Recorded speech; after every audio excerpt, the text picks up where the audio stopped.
Hello, welcome to Premier Scene. I'm Claire Bueno as we join the man beyond the myth, Mr. Holmes, at the UK premiere. It was 30 years ago. Watson had left, and the tourists had come back to Baker Street to catch a glimpse of the real Sherlock Holmes. Was that him? Hi, Sir Ian. Can I just say, watching your performance, what kept coming to my mind was the word dignity, dignity, dignity. Yes. Is that something that was important for you to bring to him? Well, I think that's right. He is dignified in that rather English way. He's a very English character, isn't he? But also he remains... Keeps everything inside, and so I guess at the same time he's on display. But what I like about this script is that he's revealed to have a beating heart, and he fell in love and perhaps made the wrong decision 30 years before. Well, those are the nice complications that the film was dealing with. Was it nice for you to explore the different facets of Holmes, his personality? Well, of course, that's the fun of being an actor, isn't it? And I play a 93-year-old, and I play him in his prime when he's back in London solving the mysteries. So, yes, it was great fun to play two contrasting aspects. I have seen Sherlock Holmes with the hat and the pipe. I prefer a cigar. I told Watson, if I ever write a story myself, it will be to correct the myriad misconceptions created by his imagination. What was interesting for me watching the film was the relationship between Mrs. Munro and Mr. Holmes. It felt quite contentious. I'm not sure she liked him very much, did she? Well, she's a war widow who has now found herself as a housekeeper. I don't think she was a housekeeper before the war. She's widowed. She's trying to take care of a young son. She's not in the best, it's not the brightest time of her life. And he's a difficult character to live with. So there's a little bit of conflict there. I was going to say, does that come with a conflict also because she knows the writing's on the wall, he's not going to get any better, and there's quite a responsibility for taking care of an elderly man, particularly at that time? I think, you have to have the right disposition to care for someone who is aging and maybe demanding and possibly needy and physically vulnerable. She's not that person. But she tries. What was interesting, you mentioned a little bit about the backstory, which I wanted to speak to you about, because watching your performance, I felt that this was a woman that has so much more going on with her, and I wondered what your backstory you had given her to get to the point that we see her in, really. Well, there are hints throughout the script, so you just sort of follow what the script indicates. So we know she's a war widow, we know that she's a housekeeper, we know she's not a very good housekeeper, we know she's not a very good cook. We know that she's sort of awkward and restless and worried about her future. So you just take that and build on it. Did you write such a story? I'm trying to do so now. The case which was to be my last began. You've come about your wife? How did you know? When you're a detective and a man visits you, it's usually about his wife. Watching the film, it feels very much like a story of redemption for Mr. Holmes. I think so, yes. And it is, it's never too late to find a kind of emotional connection to the world. And I think that's what happens for him. What I loved as well is that through the retelling of this story, we get to see a backstory of Mr. Holmes, and we see very different sides and facets to his personality. That's right, yeah. No, I think that's what was interesting for all of us, that it's not the fictional Holmes that we know, but it's this, we're saying that there was a real one who was different from the mythology that grew up around him.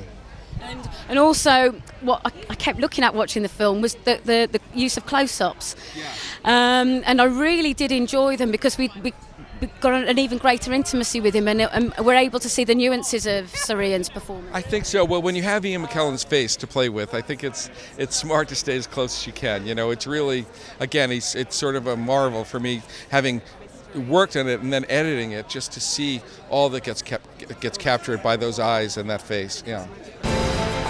My Anne has changed. The case made me see that human nature was a mystery that logic alone could not illuminate.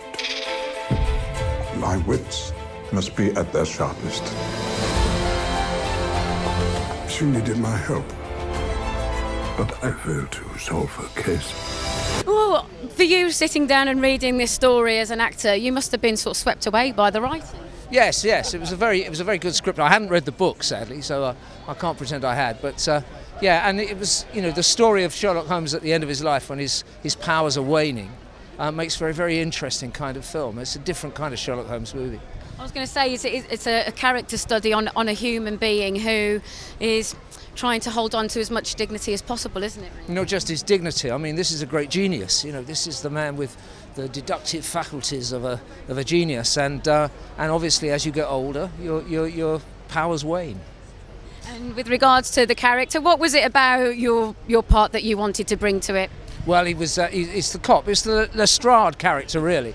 Although he's called Gilbert, he's got a different name, and he's desperate for Holmes to solve this great mystery, you know. But it was a nice little part, just a couple of scenes, not a huge part. Watson wrote the story, but he changed the ending.